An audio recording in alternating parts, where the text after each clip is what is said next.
চলেন একটা জিনিস আপনাদের দেখাই। আমরা যারা মালয়েশিয়া আছি তারা সবাই এই জায়গাটা চিনি। এটা মালয়েশিয়ার স্কেল। এখানে যারা পাসপোর্ট বানাইতে ইচ্ছুক বা আসবেন অবশ্যই এখানে আসতে হবে। কারণ পাসপোর্ট বানাইতে হলে এখানে আসতে হবে আপনার।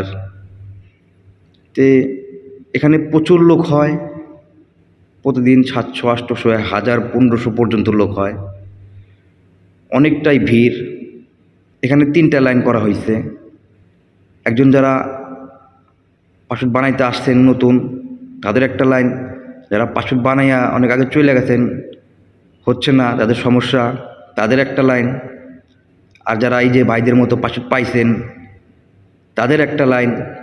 3টা লাইন করা হয়। কিন্তু সবচেয়ে ভালো লাগার বিষয় হলো যারা পাসপোর্ট পাইছে তাদের খুবই ভালো লাগে। তারা একটু কষ্ট করলেও তাদের মনে একটা শান্তি আছে যে আমরা পাসপোর্ট পাইছি। আর যারা পাসপোর্ট নিয়ে এখনও সমস্যা আছেন তাদের তো অনেক কষ্ট। আর যারা নতুন বানায় তাদের কোনো কষ্টই নাই, তারা বানিয়ে চলে যাবে।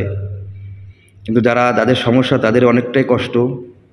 এইরকম ঘন্টার পর ঘন্টা বসে থাকতে হয়।